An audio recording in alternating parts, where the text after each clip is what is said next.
stomach. Yeah.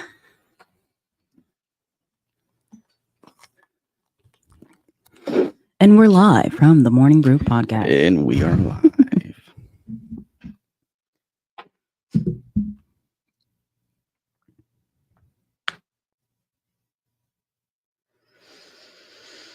That was a little loud. You could hear all the breathing patterns and everything. It's a good thing you spit your gum out. Yeah. Give people a minute to get in here.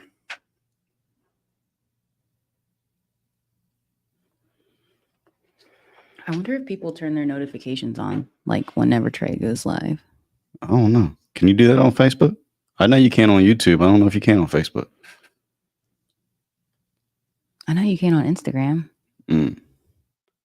I turned all those notifications off, though, a while ago, so I don't remember. See, I hate how Instagram does their stuff, though, because they don't let you go live for longer than an hour. If you go live longer than an hour, they just cut it off. That's rude. Which is, yeah, it's weird because they're connected to Facebook. So. Oh, we got one. We got one. Good morning, everybody. Welcome to another episode of the Morning Brew podcast. Of course, today, Friday, I have Sarita Lawrence on here with me. Appreciate you guys tuning in. If you are tuned in, if you haven't got here yet, then we'll see you soon. Let us know in the comments what you're drinking this morning. What are you doing? Are you on your way to work? Are you at work? Are you drinking coffee? Are you drinking tea? Trey's drinking tea. I'm drinking tea. What are you drinking? I am drinking a latte. A latte. Yeah, very from fancy. the Remnant. Remnant Coffee. Is it? The Remnant Tea and Coffee. Remnant Tea and Coffee. They have tea and coffee. They have so much stuff in there. I've only been there once, and it was like right when I got my laptop, I went in there just so I could say that I went out and was doing stuff on my laptop. And I got a black coffee. I didn't get nothing exotic. They moved, so they're in Charleston Place now, and their coffee is amazing. They have boba tea boba if you're into that, and their breakfast sandwiches are so good. See, I'm gonna have to try the breakfast sandwiches because I haven't had any kind of food from there yet. Breakfast sandwiches are good, and do they do the charcuterie boards? Yes, they do boxes that you can buy. Yeah. But their lunch menu is good too. Everything I've had in there is good. Oh. Their avocado toast is great. So go check out the Remnant Tea and Coffee in Charleston Place, you say? Yes, right downtown. All right. But anyway, guys. They didn't pay us for that. Yeah. That was a non-pay promotion out of the kindness of our heart. But anyways, guys, we was kind of moving around trying to get everything situated this morning. It's just life for real. So that's why we got the late start. Sarita is here with her phone dead. She doesn't even have her phone charged or anything like that. She's been trying to Google stuff and can't even Google anything. Yeah, don't text me. Yeah, so don't text her. Let us know what's going on in the comments, what you're drinking, like I said. Good morning to everyone, though, and let's go ahead and get this thing kicked off. So, Sarita, how are you doing, first of all? I'm here. Let's just start with that. I'm doing good. I'm here. It was a struggle, though, wasn't it? A little bit of a struggle. All right. So I seen you posted something on Facebook. Yeah. And it says something to the extent of when you have something in your sights that you wanted really bad for a long time. Yeah. And you think it's about to happen. Yeah. And then it all crumbles in front of you. Yeah. Go a little bit more into depth about what you were talking about with that. Okay, so a couple months ago, Bryson and we found like this perfect property. Yeah. Like it was perfect. Everything about it. I mean, it was like pretty dilapidated, but it was everything else we wanted. Yeah.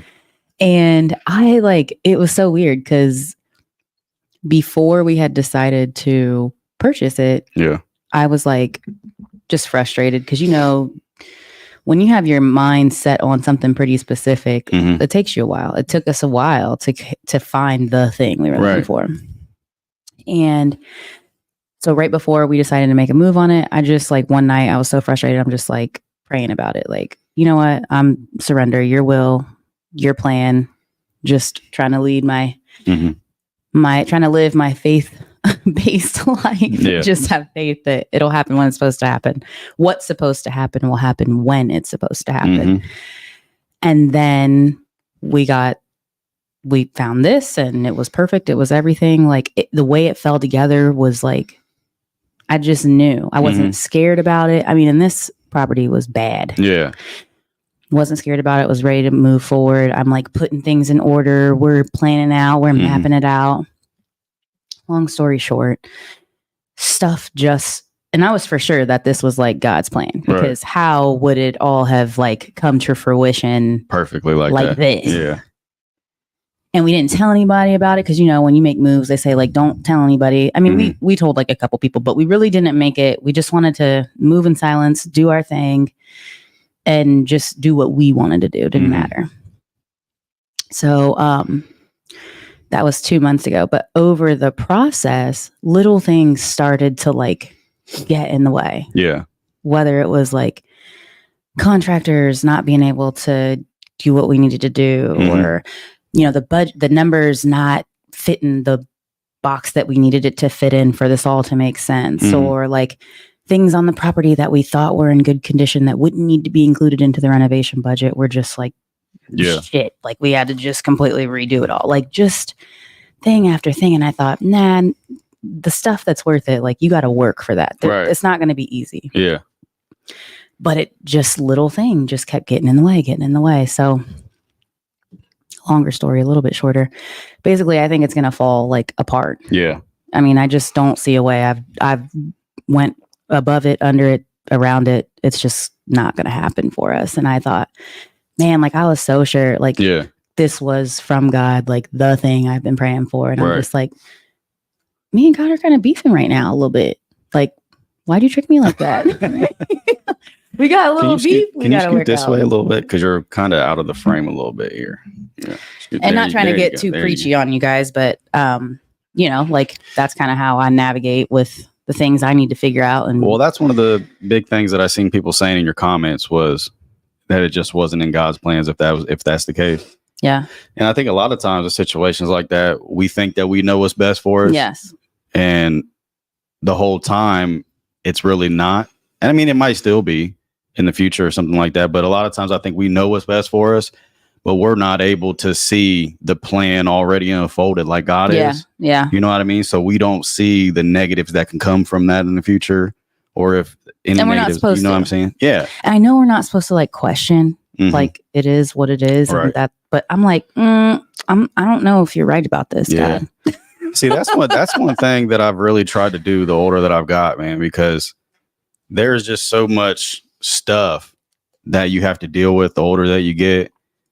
You really just got to learn to embrace the adversity and appreciate it for real. Because I mean, at the end of the day, even if what you wanted to work out doesn't work out, it's only going to make you work harder for something in the same area. Is that it's only going to make you want it more. You know what I mean? It's only going to make you a better person. Yeah, I agree. At the end of the day. I learned so much that I didn't know, like so much about just when you're looking at a home, like what to look for, what things you don't want to deal with, like, you know, conversations with the health department and this and that. And it was out in the county. So I'm like touching base with regional planning and doing, I mean, just so many things that I was like, damn, I've never done this before. It's a good experience, if nothing else. It was a good experience for like me, like in my profession, for me personally, but also for me, like kind of think this was an exercise, like in my faith, like, okay, right. how do I discern what is, because I'm like, maybe that wasn't from God. Right. Yeah. How do you know? I mean, it's hard. So preachy this morning. It's I'm hard so to sorry. say with earthly things like material desires and stuff like that. You know what I mean? I think we try to trick ourselves into thinking that everything that we want is from God. Yeah. Because then if we think it's from God, then we have to be able to get it. Pursue it. Yeah. We have to be able to get it. I was so sure. Yeah. Dang. So anyway. It's still possible. I mean, and we waited like, it's been almost 3 years. Yeah. Like this was the thing that we were like, no, this is it. Like it's acres on acres. It's the thing. Now, what if like 2 years from now, you hear something in the news about that property getting wrecked by a tornado or something like that? I mean, heaven forbid anybody got hurt, but like property getting wrecked by a tornado. I mean, if your house gets like bulldozed by a tornado, And it's not a natural disaster type of thing. Like there's not a bunch of people. Let's just say it's just your house. Yeah. And nobody got hurt. Mm-hmm. That would kind of be like, you get a brand new house. Yeah. Yeah, I'm just trying to like make you feel better about not getting I'm not going to feel better about it right now. I'm just going to have to like sulk a little bit. I still got to pray about it. Mm-hmm. I just have to, I'm accepting right now, but I'm still bummed out about it. Right. Yeah. So anyway, that was my story, you guys. All right. Good morning, Dylan. Hope you're having a blessed day and blessed week. Also appreciate you tuning in as always. Faithful listener, man. Appreciate it. Morning, Dylan. All right. So let's just get straight into it. Did you hear about it? You just didn't see it or what? The Olympic controversy. I want to know what you guys think about this. Yeah, you got to tell us. I've heard a lot about it, but I've tried not to pay any attention. It was right here. So I'll go ahead and give you the rundown of what they're saying.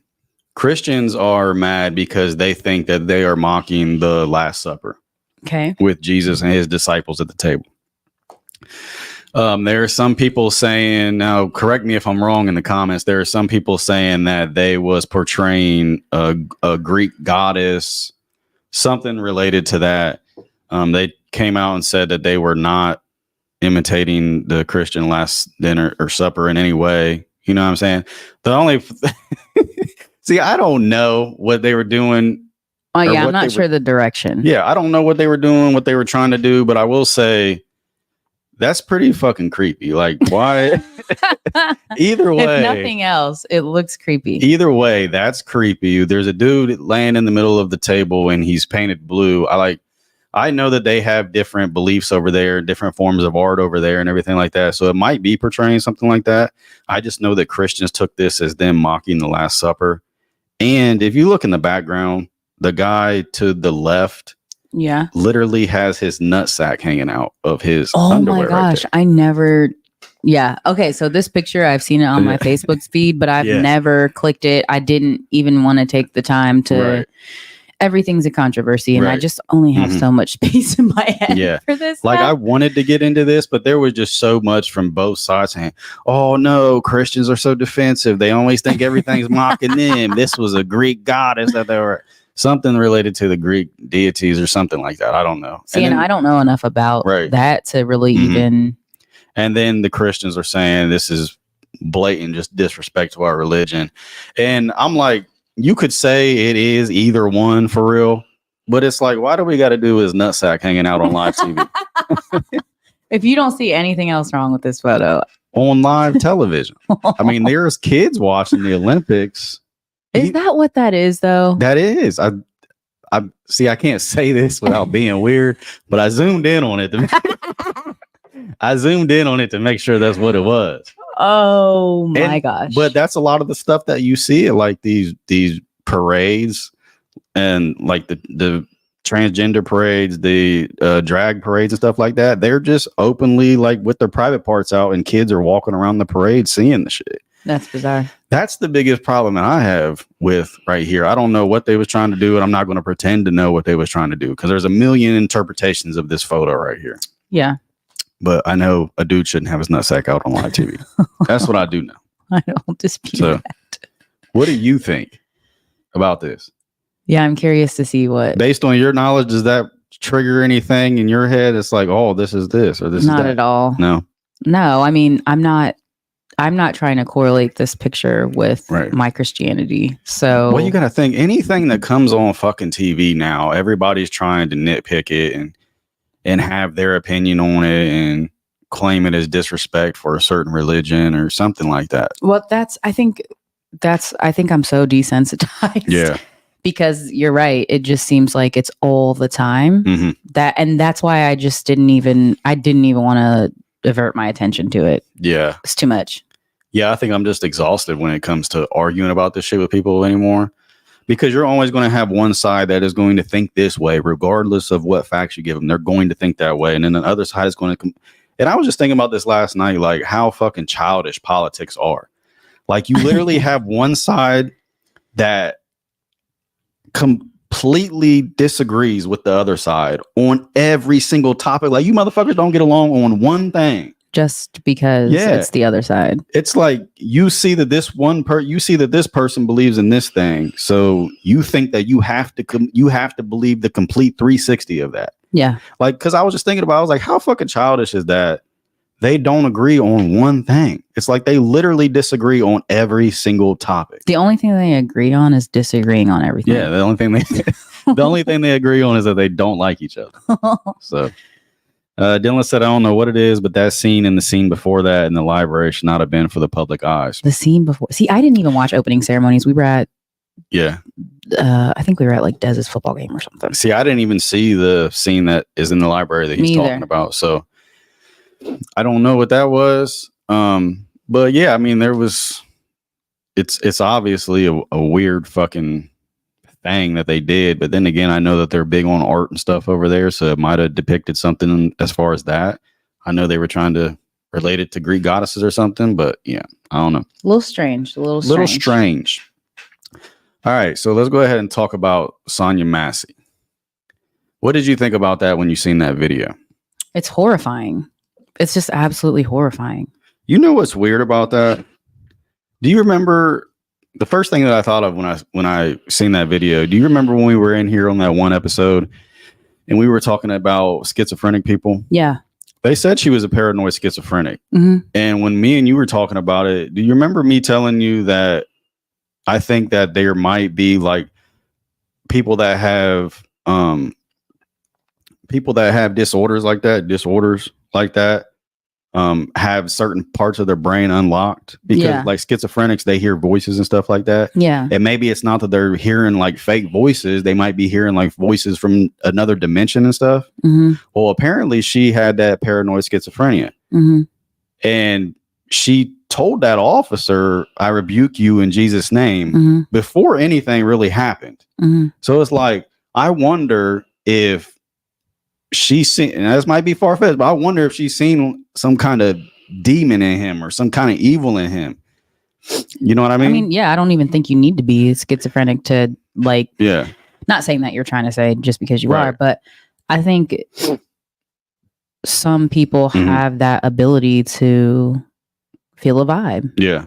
And it was clear. I mean, to me, now my experience in that realm of things with mental illness, I was there for a very long time. It was clear to me that on that night, her mental illness wasn't being, it was poorly managed that night. Yeah. I mean, and not by any fault of hers. I'm not suggesting that. I'm just saying on that night, she seemed pretty symptomatic. Mm-hmm. And as a police officer, I don't think it's unrealistic to expect that in your line of work, not saying you got to be a mental health professional, but I'm saying that in your line of work, it's not unreasonable for me to think that that's not something you would have picked up on right away. Yeah. She doesn't seem to be with it right now. Mm-hmm. I mean, there seems to be other challenges going on right now. Yeah. I'm going to try to diffuse this situation as much as possible. Right. She seems to think there really is somebody trying to get into her house. She really believed that there was somebody mm-hmm. on her property trying to break into her house. Yeah. Once you established, like they did, maybe I just saw the conversation. They were trying to establish with her that they checked the perimeter. They didn't see anybody, but I felt like he was like really short and agitated with her. Yeah. For no reason. Other than she was pretty symptomatic that night. She wasn't doing well. Well, the biggest issue that I seen, I mean, besides him shooting her, the biggest issues that I seen was they called the cops because they thought somebody was trying to get into their house. And then he's asking for ID from the lady that's on the couch. And it's like, why are you asking the person who lives here, the victim? Why are you asking them for identification? Like, they are the victim. They didn't commit a crime. Right. You're in their house. Right. Why are you asking them for ID? I feel like, but anytime I've been in contact with law enforcement, even if I just called something in, they still ask me to identify myself. So they're not supposed to, though. They're not allowed to do that. Unless they suspect you of committing a crime or something, they should not be asking you for your identification, and you should not be giving it to them. And that's because of that fact right there. Like, they're going to try to manipulate you in the situation and take advantage of you if you don't know the law. Like if they're in your house, you're the victim. You're not accused of committing a crime or suspected of committing a crime. They have no reason to identify you. I mean, other than to make sure that who they're talking to is who they're talking to. Well, I mean, why does it matter if you're who you are? You know what I mean? You're in your house and you're the victim. So why does it matter? You know, unless they want it for their report. But it's like, why is that the first thing that you're doing, though, is identifying the person in the house? Why are we not checking the perimeter of the house, making sure nobody was breaking in or anything? What if the aggressor was trying to pretend that they were the homeowner and they weren't actually the homeowner? I don't know. You just can't go in. You just can't. It's just like they can't stop somebody randomly on the road and just ask them for their identification. You can't do it. It's not legal to do that. There's been so many cases thrown out with cops just randomly stopping people and asking them for their ID, and there's been no suspicion of a crime. You just can't do it, let alone go into somebody's house and start IDing them instead of investigating the scene and trying to figure out if there was somebody trying to break in. Yeah, I think from the moment they stepped into her house, like I can kind of like, all right, he's in a bad mood tonight, like on the porch. But from the minute they stepped into her house, it was just like wrong. Like, right. As I'm watching the video, and just to preface, I don't enjoy watching videos like that. It's very triggering for me. It messes with my spirit. But yeah, I also think that those officers didn't care. Yeah. If she was uncomfortable by their presence. And hear me out, because I know people are going to say, but she called them. Yeah, she called the police because she thought that she needed help. She thought that somebody was trying to break in. That's what you're supposed to do. You're supposed to call the law. It doesn't negate the fact that for a lot of people of color, when law enforcement is standing in front of you, it can feel intimidating. It can make you anxious for no reason other than I think we talked about that on the last show. Yeah, so maybe it was a mix of being symptomatic because of her mental health condition, and also law enforcement isn't something that she's totally comfortable with. So her brain is just kind of jumbled up. She's anxious. She's scared. She doesn't know. You tell her to go into the kitchen and take that pot off the stove so that the house doesn't burn down. And then when she goes over there to do exactly what you told her to do, you accuse her of trying to throw it at you. And did you see the video? Yeah. She puts it down. She has her hands up and says, "I'm sorry."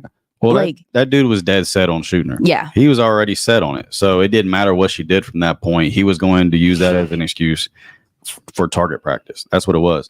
And what was crazy about it, as I looked more in depth into it, was this dude had a pretty extensive record of I did see that. Doing bad shit with different police departments. Yeah. They put out audio from an interview that he was doing with a supervisor at his previous police department, where they was questioning his integrity and saying that they couldn't believe anything he said. Yeah. He had 2 DUIs. You know what I mean? If you hire a police officer that has this extensive track record of doing bad shit on the job, just very poor decision making, they should be flagged unhirable. And if you hire them, you should get some of the blame for whatever they do on your watch. Yeah.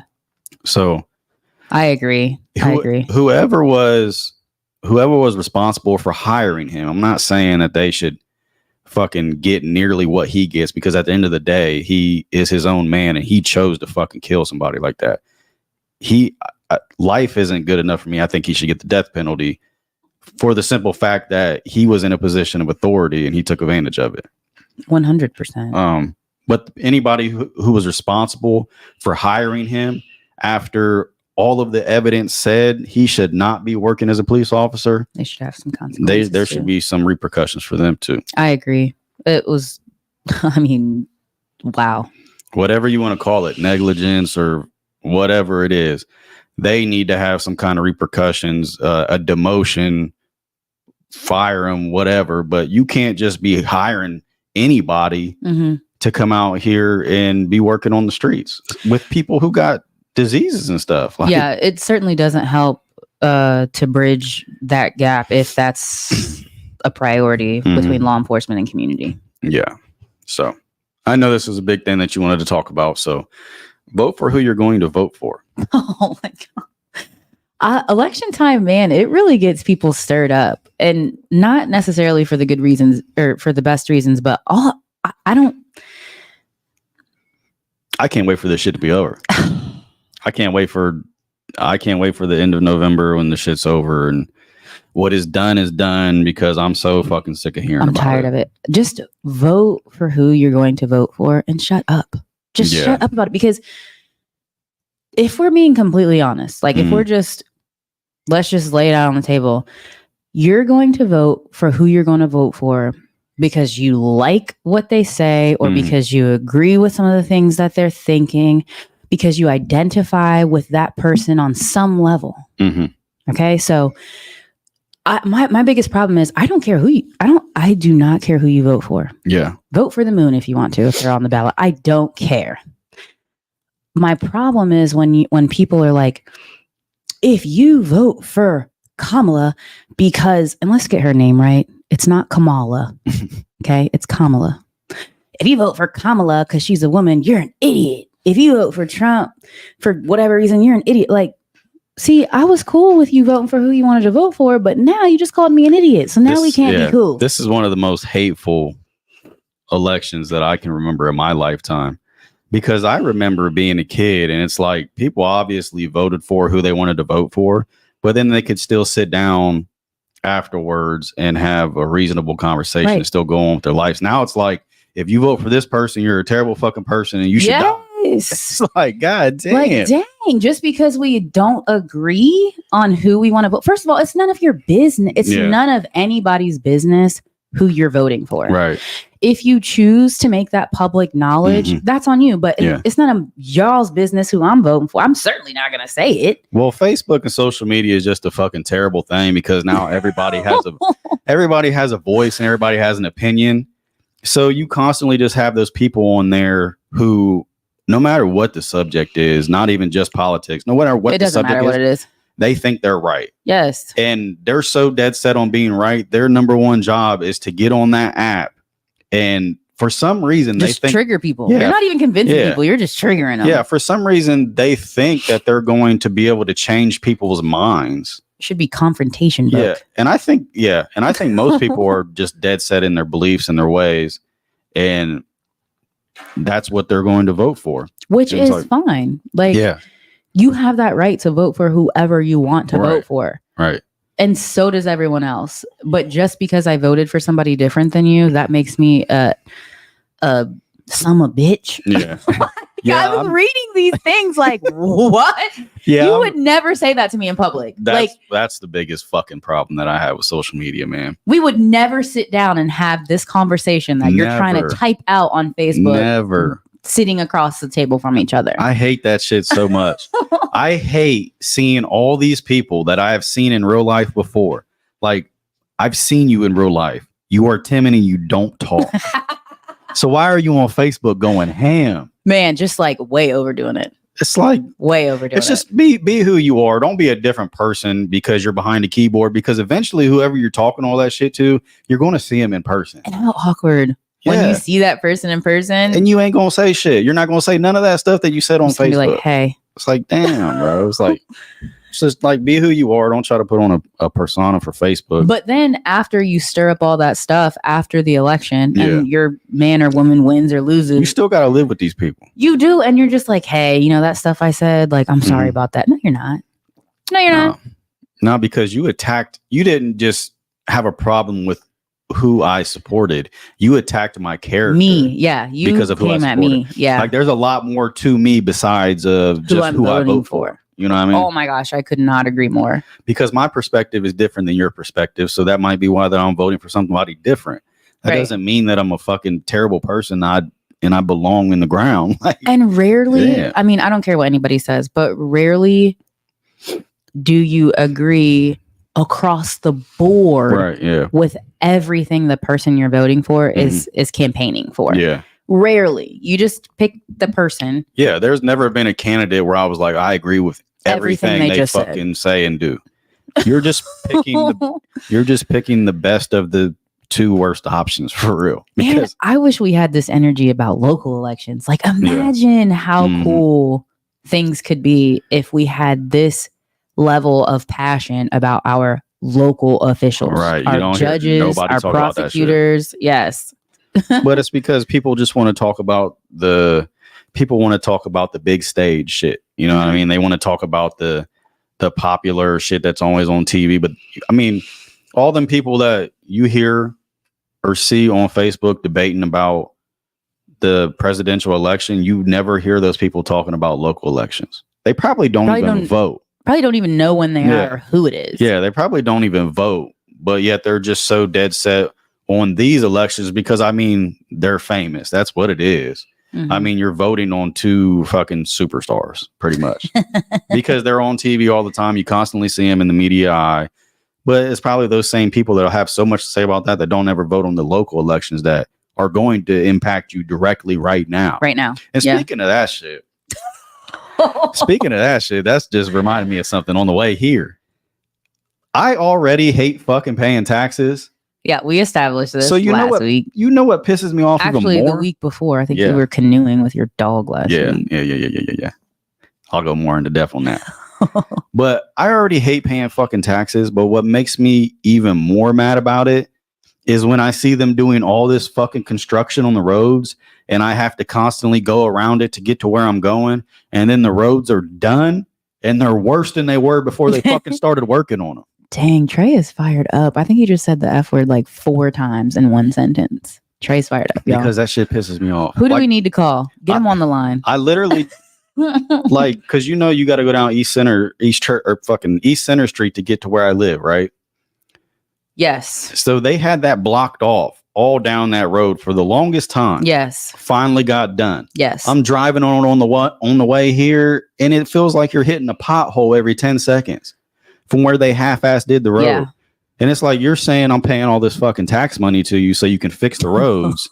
There ain't no way you're paying the best people to do this.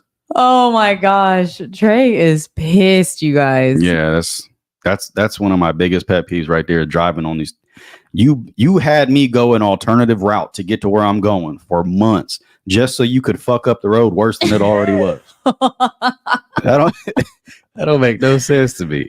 I mean, I think they just wanted to put it back. They just wanted to say that they did something. That's all it was. Well, oh, yeah, we did something. You seen the construction we did? Yeah, but it's fucked up now. They were putting in water lines, weren't they? I don't know what something to do with the water. They need to put the concrete back in because... I don't know what they did, but I know what they still need to do. The job is unfinished. Yeah, did they get paid? I don't know what they did. I don't know what the whole reasoning was for it, but I know that it's probably being paid by my tax dollars, and I don't like it. I don't like it. You know, I do have an issue with it, but I don't have a huge issue. That's kind of the comfort that I find in paying taxes. It's okay. It's going to making the neighborhood and community better. You know, look at you. So when you start using that money to fuck up the neighborhood and the community, then I got a problem with it. Okay. So the Imani Khalif versus Angela Carini thoughts. Is this what you initially thought the Olympic controversy was about? Yeah. When you said Olympic controversy, I thought that was this. Okay. Yeah. So what did you think about that? Angela Carini was, okay, so I'm going to be careful how I say this because I don't have all the facts. Angela Carini was allegedly. She was the woman. Okay. She was the woman, and Imani Khalif was the one that people are having a problem with, saying that she's a man participating in female sports. Yeah, that she got disqualified from previous Olympics for not being able to pass a gender test because she has an XY chromosome. Apparently, she has a rare disorder where she does have an XY chromosome, but she has female reproductive organs. So this means that her testosterone is like 20 times higher than the average female, but she's still considered a woman. So she's biologically a woman. She's biologically a woman. However, she has a condition which basically tells her brain to produce more testosterone in her body. Well, I did not even know this existed. She has an XY chromosome. I know somebody like this. Which would mean that she's a guy, but then she was born biologically a woman with woman's reproductive organs. She just has higher testosterone levels than most women, like significantly. But then I was and people had a problem with it because that Angela Carini, she quit because she said she got punched so hard and Yeah. everything like that. So she quit. But then I was looking at the Amani Khalif's record, and she was like 9-5 against other women. Yeah. So I didn't read the part about the XY chromosome, but I do know that I actually know somebody with this. I worked with them many years ago, and people are saying it's a man. It's not a man. She is a female. She is a female. Well, because initially, and this is what the media is really good at doing. They're really good at posting a little bit of the story to get you to go with their side. Yes. So when I initially seen it, I was like, that's fucked up. There shouldn't be no, because I was thinking it was a transgender. I was thinking it was a guy. Okay, so I even read that, and I was like, no. Yeah. No, there's something wrong with the facts here. But see, I try to get all the facts before I fucking come to a conclusion. They were portraying it as being a transgender where it was a biological guy who made the transition into a woman and then was just beating up this woman in the ring. Right.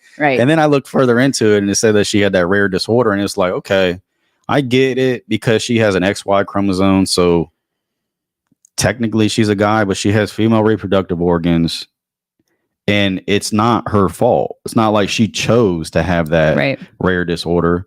So it's like, what would you rather her do? Because she is a biological female. She's biologically a female. So because her testosterone is higher than other women's, you want her to go fight men? And according to her record, and I don't know who these other women are but it's not like she had this, undisputable champion record. Yeah. But so many people were sharing that and just, this is unbelievable. I can't believe, this is a man. People just take things, don't even read them. They just read the top 2 sentences and just go to town with it. Do your own research before you get online. Before you get online and you make yourself look dumb.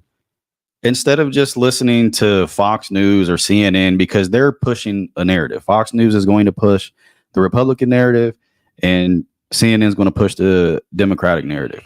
So before you just listen to one of them and go with their story, think about what they're trying to make you believe. And reading blogs is not doing your research. Yeah. You're just finding somebody who has a blog that believes the same thing you do about an issue. Yeah, that's what I wanted to ask people. If you're one of those people that consider her a man and that she should not be boxing these women, what would you rather her do? Because she was born a biological woman. The only difference is she has higher testosterone than normal women, and she has XY chromosome.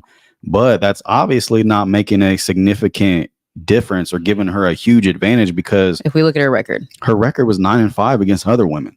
Yeah. So it's like people seen that Angela Carini crying, and then she said she was fighting for her father that passed away, which it's sad, but it's also like, okay, but what would you rather this woman do? Right. Would you rather her go fight men because she has this rare disorder? At the end of the day, she's still a biological woman. She's a female. You know what I mean? And it's like you want her to not fight other women because her testosterone's higher. Do we not think that athletes like LeBron James and people like that, their testosterone ain't higher than the normal athlete? Because I bet it is. Yeah, you don't even have to be an athlete to get testosterone injections. These are freaks of nature. They obviously have a genetic advantage. So are you going to say LeBron can't play with these men because he's more athletic than them? Like, she's a biological female. And there's nothing she can do. I mean, I'm no doctor, I'm no scientist, whatever. But if that's the way that her body is naturally designed, asking her to do anything to alter it, that gives her an unfair advantage. Because you can't be one of those people that have a problem with transgenders and then get mad at her for being a biological female fighting women. Right. Because that's contradictive as hell. Right. So she should go fight men. Right. That's going against everything you say. You don't want this man to turn into a woman to fight woman, but you want this woman to go fight men. Yeah. That goes against everything that you say. Yeah. I wish more people were talking about it in the comments, because I do. Maybe there's a perspective that I have not considered yet. I'm always open. Angela says outrage drives ratings. Yes. And that's what they do. They just post a little bit of the story and they're trying to trigger people. And I mean, like they worked on me when I first seen it. I was like, oh, it's fucked up but I mean, rightfully so, because how many times have we seen it now where transgender men do get into these women's sports and they fucking dominate them? I think it was swimming that I seen it where they did it. Like this, I vaguely remember something about this. This dude transitioned into a woman and he was just blowing these women out the water. Like, did literally. They know that he was? Yeah, it was a biological man and he transitioned into a woman and he was just like blowing them out the water. So I mean, it's been. I can't remember I remember it, but I can't remember all of the details. Go ahead and Google it on your phone. Sure. But it does happen nowadays, which is why when I first seen the post, I was like, I mean, I believe it because it's been happening. But then the more you look into it, it's like, oh, they're taking advantage of people now because they're telling you half the story. They're not telling you the whole thing. And that's never been the media has been pretty consistent with that since the beginning of media. And that's the biggest issue I have with people is they'll see something on TV or hear something or see something on the internet. And the first thing that they see, they take that shit as Bible. Oh, yeah. And then just share. Just share. And then you get people commenting like, this is ridiculous. I read so many posts like, just this man should not. And I'm just like, did you read at all? Did you read anything about this? No. They seen the picture and they seen the title. And I mean, she has higher levels of testosterone. Right. You can tell by her physical appearance that either she works out like a ton and is super disciplined with her regimen or I mean, I just felt like her muscular composition, there was a difference. You could tell. She definitely had more of a manly body. But I mean, at no fault of hers, you know what I mean? So it's like, I don't know. And people get so emotional online. Oh my gosh. They have that. It's just impulse, like constant impulse. Like they scroll down their timeline and the first thing that fucking triggers them, they share it. They don't read shit. They share it. Yeah. And they comment about it. I wish motherfuckers would start posting pictures of shit, making a title, and then the article say something completely different than what the title says. Just to prove a point. Yeah, just because it's like you motherfuckers ain't even reading it. But the funny thing is, people say all the time, like, "Oh, I really didn't even read it." Yeah, and then people are like, "Oh, well, you should go back and read it." And then why you share it? You didn't even read it. Why are you starting a bunch of shit about something you didn't even read? And I don't it's so normal now to have incredibly unhealthy boundaries with social media. Gosh. Like the fact that you can get so just enmeshed in Facebook and to a point where like your blood pressure goes up, you're enraged, like this stuff has this kind of like grip on you. That probably should be what we're talking about. It's sick. That's probably the bigger issue here. It is sick that scrolling down that timeline and seeing something and just letting it ruin your whole day. Man. It's like, bro, I can't do it. Like, are you okay? It's like I see shit on there that I don't disagree with, but I'm not going to be in a bad mood all day and be pissed off at everybody that I interact with because I didn't agree with that post. Yeah. At the end of the day, people need to realize that Facebook shit is not real life. Yeah. And I think the thing that shows that the most is all those people that say all that shit on Facebook never say that shit in person. This is a fairy tale land on fucking Facebook. Oh my gosh, I know. Like people are like, I feel like so many people are like, oh, we probably shouldn't be talking about like if we were to like, okay, no, let's go there. Let's sit down and let's go there. Right. People be like, we just shouldn't talk about this. Yeah. No, we shouldn't. I mean, there has been a few times on Facebook where I have had interactions with people that were less than positive. And I message them and I say, well, let's continue this conversation in person. Of course, nothing. You know what I mean? People don't want to say what they're saying on Facebook. They don't want to say that in person. No, and I don't think people know how to, because they feel safe saying it on Facebook. They don't know how to communicate. Yeah. There are so many adults walking around who cannot articulate their feelings. Well, when you're saying something in person, you know that you have to say it in such a way that it's not going to be disrespectful, because that's just that's not how a good functioning society works. On Facebook, though, there's no repercussions for it. You know what I mean? This person isn't going to put their hands on you if you say something on Facebook right away anyway, until they see you in person. So it's like people get so comfortable on there that they just say whatever, and they're not worried about any repercussions because they're in the comfort of their own home. And I honestly don't understand how people are so impulsive like that and so knee-jerk like that, because not saying I've never done it. I've done it a long time ago. I mean, it's been a long time since I've been in a Facebook fight. But for me, I don't do that because I don't like waiting for someone to respond. Like, that drives me insane. Waiting, what are they going to say? I'm not going to do that. I'm going to dedicate part of my day to wait for what your response is going to be. Like, I really don't care at the end of the fucking day. I don't care enough. No. Like, and that's another thing. A lot of times these interactions are between strangers. Like, people who would never have that conversation ever. Yeah, you've never met this person in real life. You don't know what kind of person this is, like what they're going through in life, and you're just on here talking shit to them. I know.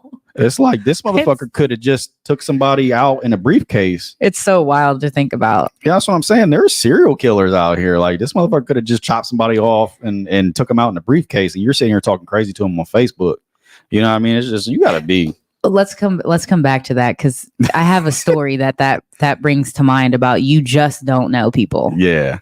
Well, Paula said, amen, people have no filters nor boundaries. Good morning, Paula. Facebook is turning into a pretty disgusting place, if I say so. It's a little dangerous. Yeah. I mean, it can be great if you utilize it the correct way. And I mean, like, for interacting with family who isn't close or promoting your business or whatever, but 95% of the shit that I see on there is just motherfuckers bickering back and forth about what they believe in. When Facebook first came out, I don't know how many people remember this, but when Facebook first came out, I just want to say there was none of that shit on MySpace. No, there was drama on MySpace. The biggest drama you had on MySpace was who was in your top 5 friends. Oh my gosh. That caused a lot of shit. Yeah. So I'm out of your top 5 now. Well, yes. Okay. Actually. I see how you feel. So when Facebook first came out, I was in college, and you could not have a Facebook if you did not have a college email address. It was only for college students to communicate. And so, I mean, I thought it was great because, some of my friends were at UC, we were all over the place, Bowling Green, whatever. And, like adjusting to college, you're not on the phone all the time and whatever. So it was wonderful because you could see what your friends were doing at their school and, what parties they were going to. You didn't have to worry about your parents. Like it was like the locker room for college kids. Yeah. But then I don't even remember when it transitioned, but then it became more widespread and like an actual social platform that wasn't just for college students, but you did have to have like a .edu to have Facebook. And when it switched and then like my mom was on there and stuff, I was like, this is kind of whack. Like, I just needed a space where I could say what I want to say, do what I want to do. Like, yeah. So I think we should just go back to the way it was. Yeah, I try to stay off there as much as possible, honestly, unless it has something to do with the podcast, something like that. Because it's great for networking. Well, yeah, just seeing how nasty the vast majority of people get on social media over the dumbest shit too. And it's like, is what you're sitting here arguing about and getting real nasty about, like bringing up personal shit, is that really even worth the whole thing? Like, is it really even worth it? Because like we said, these people don't do that in real life. So I just hate the voice that it gives people and the comfort that it gives people to say whatever they want with no repercussions. Yeah. And it's like when somebody says something bad about someone on there, it's like, it's the equivalent of someone punching someone, them falling on the ground, and everybody around seeing them on the ground and running out of nowhere to kick them while they're on the ground. That's a very good analogy. That happens so much on there. Like one person will say something bad about someone on there, and then you'll have all these people come out of the woodwork. Don't even know the story. Don't know how we got here. Nothing. Don't know the person. You know what I'm saying? Don't know the situation. They just come out of the woodwork and they're so bored and they have nothing going on in their lives. And they're like, oh, finally something. And then they just start hammering them. Like, it's something crazy. to do today. Yeah, it's crazy. You should hear what my students share in class. No filters, embarrassing stuff. Oh my gosh, I can't imagine. I couldn't. And I think Paula's at like high school age. I couldn't. Yeah. Yeah, I'm kind of glad that we really didn't have. I'm glad that we really didn't have like access to social media like we do now when I was in school. Yes. Because I mean, we had the flip phones where you had to buy minutes and it was like 50 cents just to send a fucking picture. Which is bullshit. Hey, you gotta call me after 9 because I'm out of minutes. Yeah, call me back after 9 so it's free. I can't make calls, but I can accept calls. Man, I had one of them damn track phones where fuck even thinking about getting on an app. Like the most entertaining thing you had on a track phone was playing Snake. Snake? Yeah, you remember Snake? You don't know the game Snake? Was it like with the lines? Yeah, the lines, and you go around, and as you eat a dot, it gets longer and longer, and you gotta try to keep it without hitting itself. So my first cell phone was I don't think it was my first one, but the one that I remember, I had to like work and get it myself. Yeah, and it was the red one from Sprint. Everybody had Sprint, but like if you were like Sprint was like Verizon. Yeah. Well, before Verizon, the fall of Verizon. Yeah. But I bought it from Radio Shack. Verizon is acting like Spectrum right now. Both of them are like, they're out. I bought it from Radio Shack, but it was the red one with the screen on the front. And then when you opened it, it had the screen too. Was it like the EV or? Nah, I don't even know all that. Now you get real detailed. Well, see, I had the track phone and a bunch of other bullshit for prepaid phones. When I got my real first phone was on a plan. It was the chocolate. You remember the chocolate? The slide up. Oh, yes. Okay. Yeah. Let us know in the comments what what was your first cell phone? I want to hear it. What was your first official phone? Because I remember people being on T-Mobile and they had the Sidekick. So they were able to get on AIM. What was the one that you slid up? The Razor? No, not the Razor. It was like this, and you slid it up. I had that one too in orange. That's what that was. Or no, that was probably the Envy or EV or some shit like that. Evo or something. It was something. I know that was a popular one. That was popular. A lot of people had that. And I felt like if you were checking out at Radio Shack, like, ooh, you kind of got some money because it was expensive. You got some money, don't you? Man, people just be hanging out at Radio Shack. But yeah, the first one was the chocolate. But I was jealous of people because there was a couple people I knew that was on T-Mobile and they had the Sidekick. So they were able to fucking get on AIM Messenger. Oh, yeah. You know what I mean? While they were out when people would leave and you'd hear that door slam. Yeah. Like, damn, who left? Because damn, that just brought back super nostalgia. I forgot when the about door that. opened right away, that creaky door. I forgot about that. That's crazy. Oh man, leaving a away message on summer. I just can see myself at my computer. It's like a summer night. My windows are open. All you hear is crickets and like the AIM douche.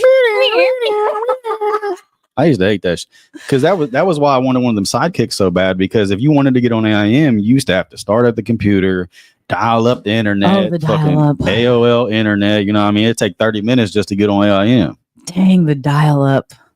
Oh man. And if somebody like called, we don't know how good we got it right now. Man. Yeah, let me stop complaining about my stuff being dead. The Nokia brick. You gotta Google it real quick. All my electronics are dead right now. That shit was probably about the weirdest feeling. Technologically advanced as a brick too. What are you trying to Google? The Nokia brick, because I feel like that's it. Like that, I remember that name, but I need to see a picture. Ooh, no. No, wasn't I don't think that? that's what you're talking about. Because I know that one. No, that was one of the first ones though. And when you were out of minutes, all you had to do was go to the gas station and have $15. Well, that's it. That's all you had to do. I think the one you're talking about was a Motorola.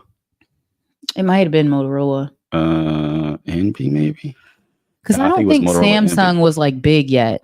Was it that? Yes, it was that. What was that? The Motorola Envy. Oh man, a lot of people when you could had type those. Like sideways. Yeah, a lot of people had those, bro. And then the BlackBerry, I probably would have never got an iPhone if BlackBerry stayed relevant. I would have stayed with BlackBerry forever. The little ball thing, I love that. I had a BlackBerry Storm. It was their first all touchscreen phone, the BlackBerry Storm. I didn't have that. That shit's had so many bugs, man. I think by that point I had switched because I really wasn't feeling Android like that. Yeah, that shit had that Envy. I know a lot of people had that shit. The Nextel with the two-way. Nextel was two-way. Yes, I remember that when you could two-way people. All right, now I don't remember that. Trey's too young. Y'all might be getting a little old for me. Yeah, on that one. Trey's too young. You don't know. Hey, you gotta be old to be get excited about two-way. I need somebody in the comments to like dig out their old cell phones so we can bring them to the podcast. Because we're in a generation now where somebody can call and they're on the podcast, and y'all was getting excited about being able to call two people at the same time on the phone. No, that's three-way. This is two-way. It worked like a almost like a walkie-talkie. Oh, so you just hit a button and talk. Oh, I do remember that. Now that you guys said that, I just didn't know what the feature was actually like. The walkie-talkie shit. Yeah, I remembered that though. Was that on Boost Mobile? Well, she said Nextel, so I don't remember like because I thought Boost Mobile had something like that too. It could have been. I just remember certain things about it. I'm not good with like who the carrier was and what the phone was. Right, yeah. I'll leave that to y'all. So Paula said, yes, high school, cell phones are not allowed in my class, and they should not be. Oh, okay. So I feel like that's a very split decision with parents and kids. Yeah. I personally, don't mind cell phones not in class. Right. Honest, like if I look at my kids' Instagram or whatever, or even like I'll text Des in school to like see if he texts me back. He probably knows, but at first I would text him to see if he would text me back, and then I'd be like, "Why the hell are you texting in class?" Right. Yeah. No way. But I don't just as a parent, I support that. Cell phones should not be allowed in class. Kids should not ever be on a cell phone in class. But then I also know that when Des went to 6th grade and he had to have a locker, I think they cut his lock off like 3 or 4 times in the same school year. He could not remember the combination. He couldn't keep a damn key in his pocket. So he put the combination in his phone? No. So, I mean, like if they had to put their cell phones in the locker. Couldn't get it out. Yeah. So I don't know what you do about that other than just like practice for weeks on end how to unlock a combination lock so that your kid can safely secure their phone in their locker during the school day. I'd never kept a locker. Because I always forgot where the fuck it was at. Okay, so Des can't unlock his locker. Trey couldn't even find the locker. I couldn't find my locker. I just kept everything in my book bag. I don't got no reason to put nothing in the locker. I'll just carry all this shit around. Back when I was in high school, like if you were dating somebody, like you could use their locker. Or like you would leave notes for like your person. Like you'd leave notes in your locker for your person. Yeah, we did do that. You put them through but Trey could never do that because he couldn't find his locker. Yeah, you're going to have to drop it in my book bag. Give it to me in person. Can't do your sneaky link. You can't just put it in the book bag. Hey, I guess it ain't happening. No discretion with Trey. You better figure out a way. But yeah, because you were talking about people being so invested in social media and shit like that and being so intertwined with it. Like I see a lot of fucking videos of shit now where teachers will take kids' phones and these kids will start punching the teachers. Yeah, that's and stuff. Insane. And it's like, how addicted to something do you have to be? Yeah, you are not okay. To start physically getting aggressive with a teacher because they took a phone when it's causing a distraction. It's a distraction. Like they're not taking the phone because they just want to be a fucking asshole. They're taking the phone because it's causing a distraction and they want you to learn what they're teaching. Yeah. You know what I mean? So yeah, I agree. I don't mind that. I don't mind that at all. That's what you're there to do. She said I'm a baby. He is. He don't know nothing. Hey, I'm about to be 32. Are you really? Yeah. When's your birthday? October. October what? 14th. October 14th. So what if y'all want to drop a little something in the chat, go ahead and send that over. That's another thing that be killing me, man. Motherfuckers be posting every time somebody's birthday happens. Dropping their cash app. Man, they drop that QR code. It's like, I ain't sending you shit. I ain't sending you nothing. Man, for a bunch of random people to send you some money. Buy me, here's my birthday's this weekend. Buy me some drinks. No. You ain't even going nowhere. I'm not buying you drinks because I know what the sacrifice is. What's the sacrifice? That baby staying home with somebody else. Dang, she can't get a sitter for the birthday? Yeah, but sheesh. Yeah, well, I mean, I've talked about it before. Like, I don't care what day it is. I'm not really ever going to be comfortable leaving my kid with just like some of the people that these people will leave their kids with, like random. Like if it's family, that's one thing, but sometimes these motherfuckers will leave their kid with the first person willing to babysit. Oh, there's some family I wouldn't leave my kids with. Yeah, well, that too. Yeah, there's some families. There's some family that's sketchy too. Yeah, but no, I mean, no, I'm on the very far opposite end of that. Yeah. Yeah. So it's like, if I'm weighing the options of whether or not I want to go out for my birthday or leave my kid with somebody, and it's like, I'll just stay home, or I'll take my kid to the club. What? No, I won't take my kid to the club. New Ohio House Bill 250 requires every school district in Ohio to establish an official policy governing cell phone usage during school hours and aims to minimize students' use of cell phones in K through 12 schools. Do you think that those kids over in China are using their cell phones while they're in school? I don't know. Hell no, they ain't. They take that shit serious over there, man. I mean, I think there are significant cultural differences. Let me just say that. Well, yeah, but what I'm saying is, do we want to fall behind because these kids are scrolling through Facebook? We're behind. We're behind. Do we want to fall more behind because these kids are scrolling through Facebook instead of listening to the lessons being taught by their teachers? I fully support restricting 100% restricting the use of cell phones in school. So the one exception that I can think of when I would be okay with my kid having a phone in class, like I would never be okay with my kid being on their phone while a lesson's being taught. But the one exception that I could think of is if there's a mass shooting, that would be a very fast way for my son or my daughter to get in touch with me to let me know what's going on. Yeah, I mean, and that's a more prevalent thing now. So one thing, if there's a mass shooter in the school, I ain't calling my kid's phone because your phone's not about to ring when you're trying to hide. I'm saying for them to text me or call me. Yeah. I mean, I think that's the one instance where I would be like relieved that my kid had their phone, but also saying that, and I've never been through this experience, but just from what we've seen, like with media coverage, when there is something, it would be essentially impossible to eat, even if I knew. Yeah. What room my kid was in, what was going on. There's nothing I can do for them. Oh hell, like I'm going in there, bro. Some people say that, but would you what about this though? If there's a room where your kid is and you're running to that room, and the shooter happens to let's say the school building's like this, right? Your kid's here. And the shooter's like here, they see you running to this classroom. They're like, oh, I know where to go. I don't know. I mean, that's not going to be the only classroom. And I mean, I don't know. That's why I always thought those drills that we did in school was stupid, because it's like these people doing the mass shooting, they probably did those same drills when they were in school. Yeah. So it's like, they know what we're doing. We're hiding in the fucking classroom against the wall. Like they did this shit before. They went to school at one point in time. So, but when it's like that, like there was that one mass shooting that I watched and all the cops were just standing back, not doing nothing. And the dad tried to run in to save his kid and they held him back. And it's like, well, if you motherfuckers ain't going to go in there and eliminate the threat, then at least let him go in there and try. Yeah. You know what I mean? It's like if I go to the school and I see all you guys standing outside, police officers, SWAT, whatever. If I see all of you standing outside and that shit's just going on outside and they tell me, well, we can't go inside yet. Well, then I'm going inside. And I bet there's more of us than I mean, now listen, not usually, I don't know this to be true, but it seems like all of them have I don't know if I'm saying this right, those assault rifles. Like they can shoot however many bullets in a matter of seconds.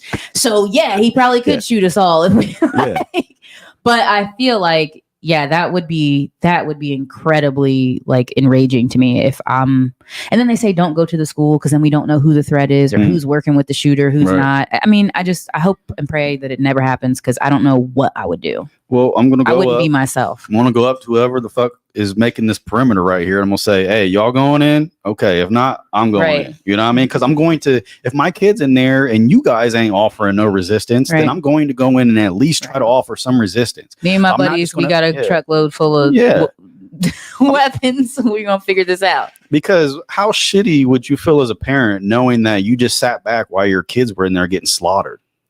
You know what I mean? Yeah. It's like, I'm going to at least try to do something. If I get taken out in the process, then that's just what it is. But at least I can say I tried, you know? I don't know what I hope I had never have to find out, but I don't know what I would do. I would not be myself. we practice and talk about emergency situations all the time. Your kids are safe with their teachers. What school does she teach at? I think Paula is at Tri Rivers. Okay. Yeah. Yeah, and I mean, shout out to Paula's son, Andrew Bazell. He's Micah's gym teacher. Lord be with him this year. Yeah, and I mean, God forbid anything like that happen. When something like that does happen, how do they notify the parents?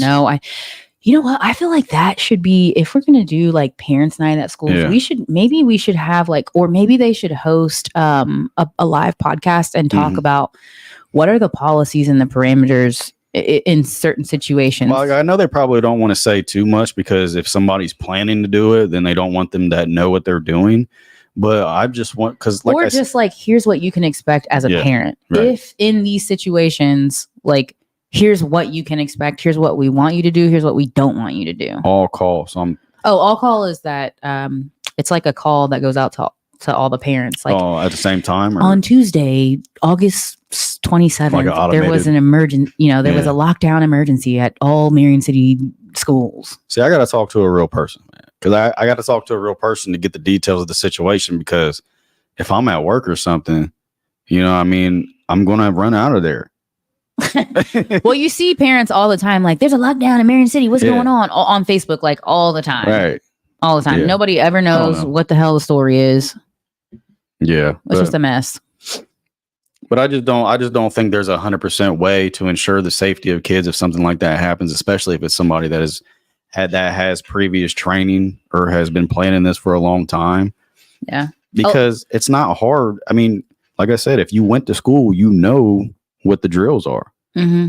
And I mean, I don't agree with, a lot of times they say like, let the teachers have the guns then so we can protect the kids. And I'm like, I know a lot of teachers that I wouldn't trust them as far as I can throw them, and I ain't throwing them. Well, it's silly to me because the drills were to turn off all the lights in the classroom and get against the walls. So you barricade the door with like chairs and tables, and you're trying to convince this person that they're going into a school building during school hours and there's no teachers or students in the building. That's what you're trying to convince them. What? Hide. Everybody went on a field trip today. Yeah. Everybody went on a field trip today. Nobody's home. You picked the worst day to do a mass shooting. We're all on a field trip. Nobody's here. We're at the butterfly exhibit. Sorry, buddy. But now it's hard to get into school. Like unless you're a kid with a gun. Well, I think that they should have stationed cops at schools now. I know we always did at Harding. Yeah, I don't know. I have mixed feelings about that. What's your mixed feelings about them having stationed cops at school? No, because I'm trying to figure out. I have some, like, I want to be respectful. Mm-hmm. But I feel like for many kids in that school building, like I said earlier, police presence. Although for some people, police presence just automatically, like, it's automatically a safe space for you. Like, oh, great, the police are here. We're safe. I've never felt safe in a cop's presence. I have felt intimidated and nervous, whether or not I'm doing something right or it's breaking wrong. the law or anything. And that's my point. I think that police presence for some people might make you feel secure. Mm-hmm. For other people, it makes them feel, for some people, it makes them feel uneasy. Right. Their experiences or the things that they've been brought up to think, or the things that they've seen in their own home for themselves. Mm-hmm. It's not an automatic solution for someone to feel safe. Yeah. Well, see, I'm not saying like when the kids are in the classroom learning and stuff like that, have a cop in the classroom. No, I'm saying like have them maybe at the front doors, back any of the entrances that somebody would come in and start a mass shooting.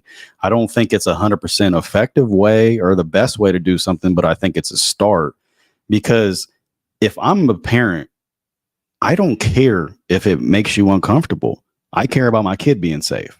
Do you feel like that makes school safe? I think if you have an armed officer at the door stopping an armed person from coming in, I think that makes it safer. Rather than. But how do you know if somebody's armed? Like, obviously, if someone walks up with like a big assault rifle with the strap over their shoulder, like, okay, he's armed. Yeah. But I mean, a kid walking in with a gun in his backpack, you're not going to know. You can do metal detectors. Could do metal detectors. Yeah. I don't know what Marion City's like what their thoughts are on that. Well, that's the thing too. If it's a student, that's a whole nother thing. You know what I mean? If it's a student that goes to that school and they're the ones doing it, that's a whole nother thing because they have every right to be there. It's not suspicious that they're there. They go to school there. You know what I mean? And unless you're working with someone on the inside, it's very difficult to get into a school building. I don't know if you've tried it, but like as a parent, I can't even get into the middle school without my ID and to be buzzed in. Yeah, but I mean, if they have a gun, I don't know about other schools, but Harding, all their doors are glass. So, I mean, all you got to do is shoot the door out and you can walk right through. The front entrance and the back entrance. Yeah. True. So, I mean, if you're going in there to shoot people, then why you ain't going to care about shooting this glass door to get through. True. Grant is not like that. Yeah. I just want some kind of resistance. Like, I'm not saying you got to put fucking 10 officers in there and scare the kids into thinking that they're going to fucking, get arrested every time they go into class. I'm just saying have some kind of resistance at the entrances and the exits if somebody did want to come in there and shoot people, you know what I mean? Mm-hmm. But then, like you said, if it was a student that was doing it and they had it in their bag. That's actually happened. Yeah. Like Des was in middle school and there was a kid that brought a gun to school. Yeah. I mean, that's a super hard situation to stop because I mean, if this kid was getting bullied and he came to school with a gun and wanted to kill people because he was getting bullied, you're not going to think anything of it because he goes to school there. He's supposed to be there. You see him every day. He's supposed to be there. And if you just start randomly checking kids' backpacks, then all the discrimination and stereotype and stuff's going to come out. So you have to be careful with that because if you're going to check one kid's backpack, then you need to check all the kids' backpacks. Right. You know and imagine how long that would take every morning. You can't do that every day. It's just not realistic. So lots of kinks to work out there with that plan. Yeah. Yeah. But I mean, it is what it is. Like it don't matter how many things that you take into account to try to avoid stuff. There's always going to be loopholes around it. Sending your kid anywhere, is just you learn how to manage the idea that your kid get hit by a car walking to the school bus. Right. Man, you go to Walmart and a mass shooting could break out. Man. So you can go to the movies. Remember that? I remember them talking about that. They were out there watching The Dark Knight and somebody just started shooting. Shooting up the movie theater. Because every time I go to a movie now after seeing that. Oh, I can't. I don't feel comfortable. That makes me so nervous because bed bugs theater, and shooters. Yeah. I can't go to the movies. There's bed bugs and somebody can come in and shoot it up. A movie theater is like the worst place to be if somebody's trying to do a mass shooting because because I like to sit a little ways up in the middle so I can see the whole screen. I'm not one of the people that like sitting right on the screen. That'd be hurt. So if they sit in the front row and everybody's sitting behind them, you literally have to go down by them to get out. I think they have those emergency exits in the front, right? Nobody ever uses them. I don't know. But I mean, if they were down in the front row and the emergency exits were right here and I'm up here, still got to go down by them to get to them. Oh, I see what you're saying. Yeah. So if they're right here in the front row or just by the door. Yeah. And and everybody else is behind them. All they got to do is turn around and they just start spraying everybody. Yeah. It's a free for all. Don't get no ideas. If we got any mass shooters watching, don't get no ideas. Damn, man. I just gave him the key. I hate talking about that shit because I don't like living my life scared. But at the same time, I feel like the world that we live in now, you have to acknowledge that it's different. If it's my day, it's my day. Well, I'm not ready to go out like that. I'm not ready either. But hey, God gave me free will to decide whether or not it's my day. And it ain't my day if I can help it. If I can help it now. Shoot. But all right, appreciate you guys tuning in, man. Been an hour and 13 minutes. Appreciate you guys always getting on here. We're going to try to do this more consistently. People have just been busy. There's been a million things going on. Well, you said you were going to say why you weren't here last Friday. Oh yeah, I took my dog canoeing at Mohican and he loved it. If you are with your kids the way you are with your dog, I just don't understand how you can't be like that with your dog. Like they're literally I like my dog more than I like most people because it's he don't judge motherfuckers. He's always happy when he sees me. He trusts me with his life. It don't get no more pure than that, I feel like. I mean, I hope your kids are always happy when they see you. Yeah. My kids probably won't. You know what I'm saying? People are hard to please. My dog, he ain't hard to please, man. I could be gone for 10 minutes or 10 hours and he's gonna be just as happy when I walk back in that door. You know what I'm saying? When do you ever get that type of love from humans? You know what I mean? You walk out the door for 10 minutes, come back in, they gonna act like you wasn't even gone. Oh, Trey. You know what I'm saying? They gonna act like you wasn't even gone, man. I just want that unconditional love. Okay. Love Jones over here. But all right, y'all. Appreciate you guys tuning in. Have a good weekend, everybody. Have a good weekend. Stay safe, stay blessed, and we will see you next time.